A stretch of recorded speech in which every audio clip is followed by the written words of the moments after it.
I now have the opportunity to introduce Ryan S. King, Research Manager for the Public Safety Performance Project of the Pew Center. And Ryan, please come forward while I continue my introduction. Ryan's research specialization is the American criminal justice system, with a concentration on the impact of sentencing and incarceration policies at the state and the federal level. Prior to joining the Public Safety Performance Project, he was a policy analyst at the Sentencing Project for 8 years, where he authored dozens of publications that are focused on sentencing and corrections policy. Ryan's work has been featured in numerous publications, and he has appeared on local and national radio programs to discuss sentencing and corrections issues. Looking forward to hearing what Ryan has to tell us today.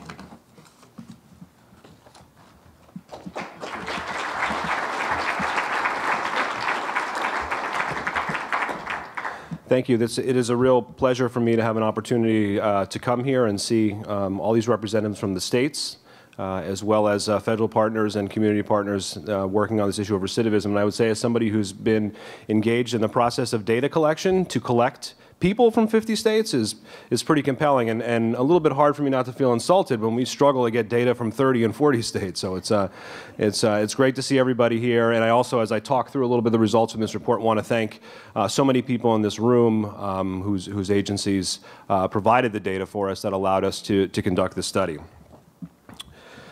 So why we did the study, I want to start and give a little bit of an overview about why we were interested in doing a study on recidivism. The recidivism conversation has generally been governed by national numbers over the years, and what this does is really obscure the interstate variation, which everybody in this room is aware of. We recognize the importance of understanding recidivism measures as a way for policymakers to measure their results. And I think most importantly, we wanted to move this discourse beyond the number. A lot of people over the years have spoken about 2/3 people being rearrested within 3 years, half people returning to prison within 3 years, without any real discussion about what those numbers mean and getting into the context. And I think for our report, we wanted to drive that conversation forward, and I think that's something that's critically important and something that we will discuss throughout the day. So we first start by giving an overview of the study.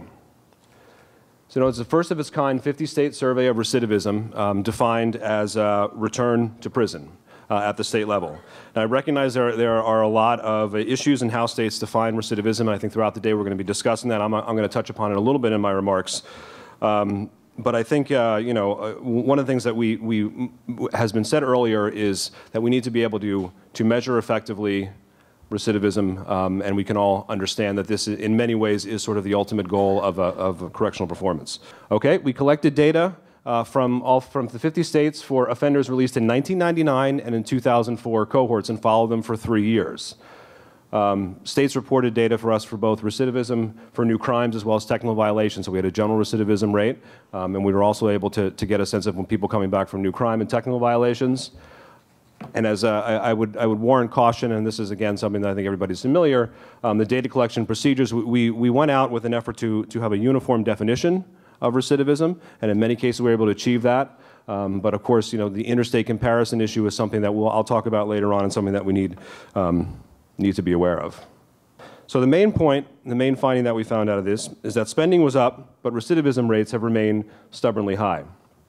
More than 4 out of adult American offenders returned to prison within 3 years of their release. You can see that from the 1999 cohort. And then in the 2004 cohort, the number was about 43.3%. These numbers suggest little overall improvement in correctional performance. And what we would argue is they've largely been stable going back to the 1990s. Now, many people in this room are probably familiar with the 50% number that I mentioned about BJS. Our numbers differ a little bit, and I want to give a sense as to why. First of all, we collected data from all 50 states. The BJS survey was from 15 states. So for the 1999 cohort, we had data from 33 states.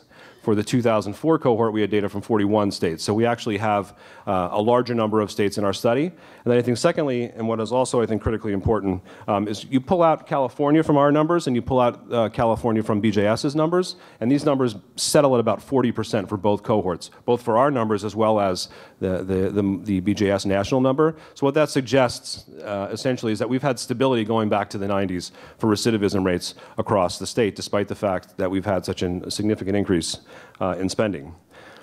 Exploring the trends going from the national level down to the states allows us to better understand the policies and practices that drive recidivism rates, as well as highlight successful strategies that have been proven to be effective at reducing recidivism. These include the use of sophisticated risk assessments, meticulous reentry planning, and post-release supervision carefully tailored to each offender's circumstances, and the use of graduated sanctions to respond to violations. So I want to take a move from the national number, because what we're all here about is to talk about what happened in the states and give you an overview of changes in recidivism between 1999 and 2004.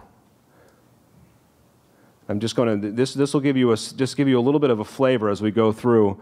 I'll just run you through the states. I won't expect everybody to memorize all of these numbers, and this PowerPoint, I believe, is on a USB drive for you to look at, as well as the report is available. But this will give you a sense of all the interstate variation over the years in the directions of recidivism rates. For the states that did reduce their recidivism rates during the period, the potential impact on state budgets is quite large.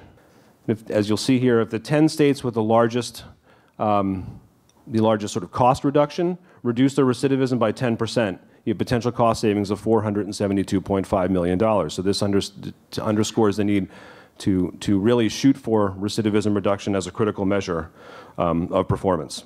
Now, we've talked about these general national numbers and the state numbers, and what I think I really want to spend the balance of my time here is talking about what are impacting recidivism rates. I think these numbers are impacted by more than certainly what the general public thinks, and I think this is part of this effort to try to get in and broaden this conversation from beyond the numbers. I'm going to start with pre-entry. You see here, these are just a handful of factors, and I'm sure there are many more that will come up, that affect recidivism rates before somebody enters prison. So are states using a validated risk and needs assessment tool at intake to identify potentially urgent needs? Are inmates receiving risk and needs assessment at intake? This helps establish targeted case management during incarceration. The risk profile of offenders will vary from state to state, and this is governed by a number of factors, including, as we mentioned, state sentencing laws. If a state is sending lower risk people to prison who may end up in the community in other states, then we can expect the recidivism rate to be low relative to other states. Moving from pre-entry to behind the walls, the steps that are taken within states while people are incarcerated can also have a significant impact on recidivism rates. Now, you'll note the assessment there is highlighted because, once again, assessment is an important critical factor for determining classifications for individuals while they're incarcerated. So none of this comes as any surprise. I think also what's important we identified is transition planning. While in prison, offenders should be developing relationships with their parole officers and others who will be integral to their success upon release. The release criteria that individuals use from prison and that states use in prison is also critically important. The programming that's available for individuals in prison, are states providing them? Are individuals getting their risk and needs assessments, identifying their needs up front, and then they're being paired with the services that they need while they're incarcerated will also have an impact. And then I think also importantly here is a reentry handoff. In Michigan, we note in our report, prior to parole, offenders are transferred to a reentry facility, and a transition plan that identifies housing, employment, transportation, and service needs is finalized in collaboration with community service providers. You note here in the reentry block, I have reentry handoff there. I really sort of see it sitting over the second arrow on the right as a bridge between what happens while individuals are incarcerated and while people are in the community. And once again, you'll see the usual suspects under reentry, both the issue of a validated risk needs assessment and matching offender to the appropriate level of supervision. This is something that Ed Latessa will be discussing following me. The duration of supervision while an individual is under supervision will have a significant impact. States with shorter periods of supervision may have lower rates of revocation. We noted in the report that in North Carolina, supervision is unusually short, from about 6 to 9 months. And not surprisingly, they have a much lower rate of technical violations relative to other states. You'll note there also, how do states detect and respond to technical violations? It's influenced by caseloads, rules that offenders need to follow while they're under supervision, the availability of drug testing, technology, GPS and other monitoring, and also the supervision philosophy. We talk about in the report Missouri was a state that early on in our observation periods of 1990 and 2004 had particularly high rates of recidivism, and they were driven primarily by technical violations. This was something that leaders in Missouri recognized, and they've been bringing down their technical violation rates in recent years by relying upon risk assessment and intermediate sanctions. Now, this trend started long before the economy began to plummet in states. But tight budgets certainly have accelerated demand that public programs produce better results.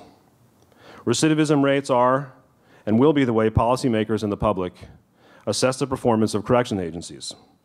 And so we need to accurately measure recidivism in order to best assess correctional performance. So I want to throw a couple suggestions about what we need to be thinking about. We need to be defining recidivism reduction as a goal of corrections performance first. We need to be agreeing upon a common definition of recidivism. And we need to be developing performance measures and goals. Now, both the measurement and the goals should be adjusted where appropriate for different offender categories. So we talked before about the difficulty in making interstate comparisons because the profile of offenders, states who have high-risk offenders may have higher recidivism rates. It has less to do about what's being done in prison and more to do with the intake and who's coming into the system. These are critically important factors. What we suggest is developing what we are calling risk-adjusted measures. So you could envision this as something along the lines of developing bands of recidivism for different individuals. These create measurable and achievable performance goals. This requires, as an initial step, making sure that we're using a validated risk instrument to ensure that any risk-adjusted bands of recidivism are actually reflecting the reality of the risk of the offender in the community. And of course, we need to be collecting the data necessary to measure progress toward achieving these goals. I think if we combine the right measures with the right policies and programs, we can save tax dollars and make our communities far safer.